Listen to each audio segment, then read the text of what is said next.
নমস্কার সবাইকে, আমার এই চ্যানেলে আপনাদের স্বাগত। তো আজকে আমরা পাইথনের একটা নতুন জিনিস শিখবো। সেটা হচ্ছে কি যে রেঞ্জ রেঞ্জ ফাংশন কিভাবে আমরা পাইথনে ইউজ করতে পারি, সেটাই আমরা আজকে শিখবো। তো আমরা ধরো একটা পাইথনে একটা ফর লুপ চালাচ্ছি, সেটার একটা লিমিট সেট করছি। তখন আমরা পাইথনে রেঞ্জ ফাংশন ইউজ করব, ঠিক আছে? তো এবার আমরা একটা এক্সাম্পলের মাধ্যমে দেখে নেবো পাইথনে আমরা কিভাবে রেঞ্জ ফাংশন ইউজ করতে পারি। সাপোজ তোমরা সাপোজ তোমরা পাইথনে ফর লুপ ইউজ করে 1 to 0 to 6 অব্দি নাম্বারকে প্রিন্ট করতে চাইছো। তখন আমরা কি করব? তখন আমরা এই ফর লুপটা যাবে হচ্ছে 6 অব্দি, কারণ আমরা এখানে 0 to 6 অব্দি নাম্বারকে প্রিন্ট করতে চাইছি বা 5 অব্দি নাম্বারকে প্রিন্ট করতে চাইছি। আপ টু লিমিটটা হচ্ছে 6। তখন আমাদের রেঞ্জের মধ্যে লিখতে হবে 6। তাহলে এরপর আমরা দেখে নিই এটা কি প্রিন্ট করে। ঠিক আছে, এইবার ধরো আমরা স্টার্ট স্টার্ট আর এন্ড এই দুটোকে সেট করতে চাইছি। তখন আমরা কিভাবে রেঞ্জ ফাংশন ইউজ করব? তখন আমাদের লিখতে হবে ফর আই ইন রেঞ্জ। আমরা ধরো 1 to 10 এর মধ্যে 1 to 10 এর মধ্যে আমরা নাম্বার প্রিন্ট করতে চাইছি। ঠিক আছে, তো তখন আমাদের আমরা আপ টু 10 মানে হচ্ছে আমাদের 11 লিখতে হবে এখানে রেঞ্জটা। দেন আমাদের দেখতে হবে যে এটা কি প্রিন্ট করে।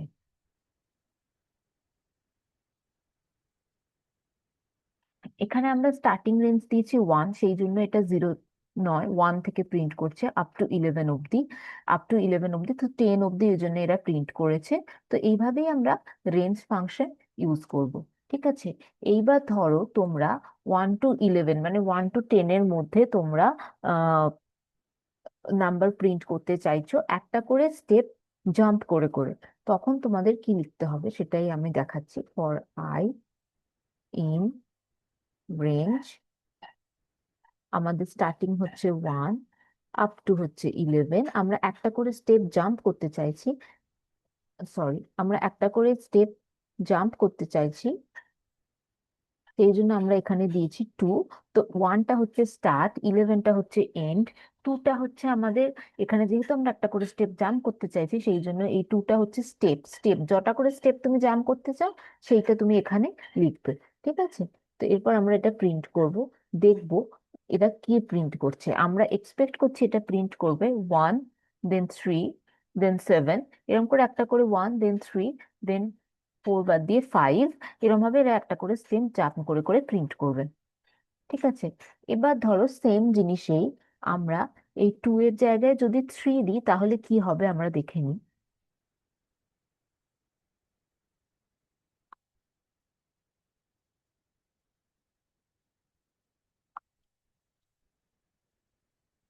দেখো, এরা এবার দুটো করে স্টেপ জাম্প করছে। 1 2 3 প্রিন্ট করেনি 4, কারণ আমরা এখানে স্টেপে কি লিখেছি 3। তো এইভাবে এটা হচ্ছে আমাদের স্টার্টিং ইন্ডেক্স, এটা হচ্ছে আমাদের এন্ডিং ইন্ডেক্স বা লিমিট। আর এই যে থার্ড পজিশনে যেটা আছে সেটা হচ্ছে আমাদের স্টেপ।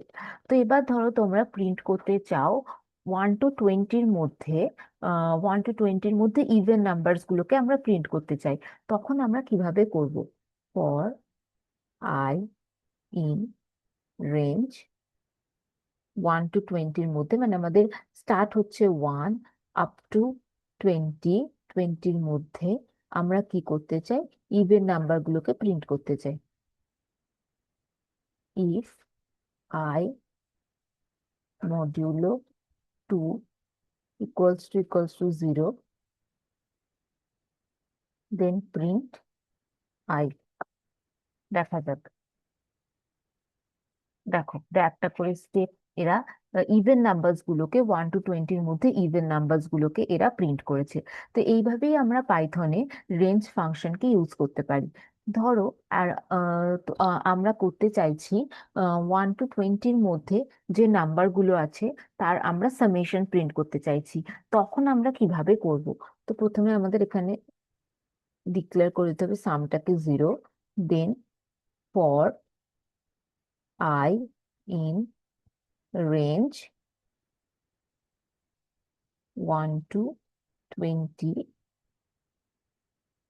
এর মধ্যে আমরা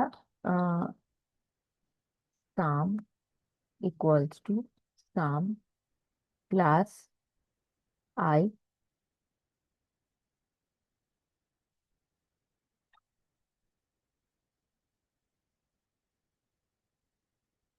প্রিন্ট সাম। আমরা এখানে কি করলাম, 1 to 20-র মধ্যে যে কটা নাম্বার আছে তার সামেশন প্রিন্ট করতে চাইছি। তো সেই জন্য আমাদের স্টার্টিং হচ্ছে 1 up to 20-র মধ্যে, তো আপ টু লিমিট হচ্ছে 20। দেন সামটা প্রথমে আমরা 0 লিখেছি, তো এখানে প্রথমে সাম হচ্ছে 0, দেন 0 প্লাস আই, প্রথমটা হবে 0 + 1 1, তারপরটা হবে 1 + 1 + 2। এইভাবে আপ টু 20 অব্দি যে কটা নাম্বার আছে প্রত্যেক কটাকে প্লাস করলে যেটা হয় আমরা সেইটাকে এখানে প্রিন্ট করতে চাইছি। এটা হচ্ছে 190। ঠিক আছে, তো এইভাবেই আমরা পাইথনে রেঞ্জ ফাংশন ইউজ করতে পারি। ধন্যবাদ সবাইকে আমার এই চ্যানেল দেখার জন্য। আজকের জন্য এতটুকুই।